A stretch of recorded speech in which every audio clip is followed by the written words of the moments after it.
Bueno, es momento de nuestra entrevista esta mañana. Le contamos que México y Japón están de fiesta celebrando 130 años de relaciones amistosas y comerciales y para ello se preparan para diversas actividades aquí en la ciudad. Para conocer más sobre el tema, lo invito a ver esta entrevista realizada por mi compañero Juan Becerra al embajador de Japón en México. Escuchemos.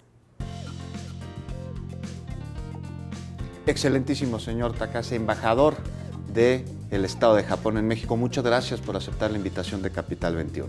No, muchas gracias a usted por esta muy amable invitación. Es un honor que nos acompañe, señor embajador, bajo el marco del 130 aniversario de que se establecieron relaciones entre México y Japón.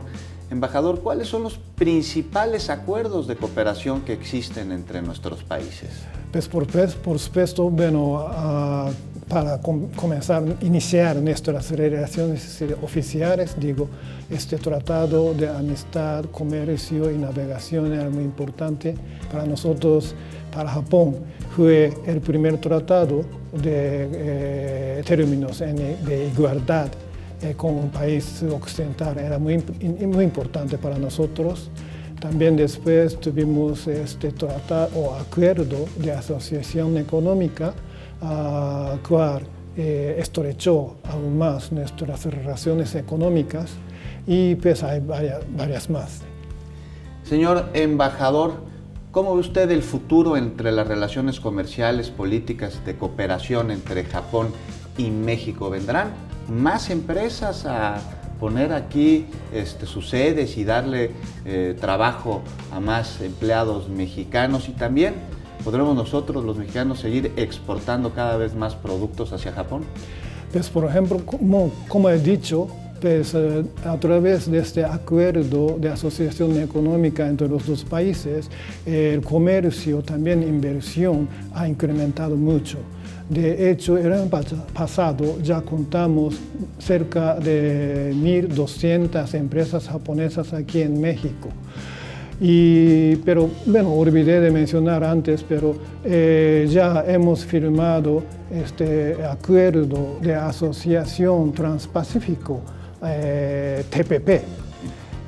Con bueno, ya México ratificó este tratado, Japón también, y ya esperamos que entre en vigor muy pronto. Y con puede abrir más oportunidades para México exportar no solo a Japón, sino también otros miembros de este tratado.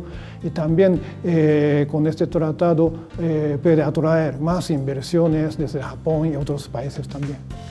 Japón y México, naciones amigas, que además con una importante comunidad japonesa en México. ¿Cómo podemos conocer los habitantes de la Ciudad de México más acerca de Japón aquí, en nuestra ciudad?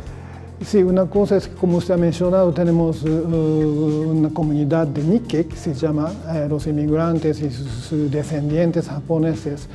Por ejemplo, ellos tienen una asociación y ofrecen restaurantes japoneses, clases de idioma japonés y otras actividades culturales. Por ejemplo, este fin de semana ellos van a tener un festival de verano en su asociación. A través de estos, o también como siendo este año 130 aniversario de nuestras relaciones diplomáticas, este fin de semana también nuestra embajada vamos a celebrar un concierto de la música japonesa en el Palacio de Bellas Artes. Ustedes pueden conseguir la mayor información en nuestra página de web. También se puede conseguir en la página web información acerca de intercambios culturales, de intercambios académicos. Existen intercambios entre Japón y México para que estudiantes japoneses vengan a estudiar a nuestro país, pero también nosotros, los capitalinos, podamos ir a Japón. Claro, claro.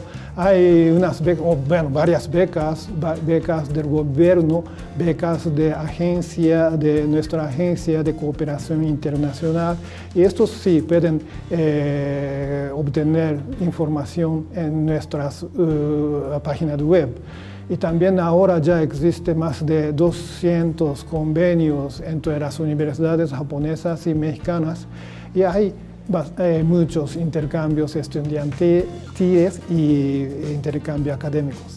Señor embajador, Le agradecemos mucho que haya aceptado la invitación de Capital 21, bienvenido, y esperamos poder tener la oportunidad de conversar con usted de nuevo próximamente. Por favor, muchísimas gracias.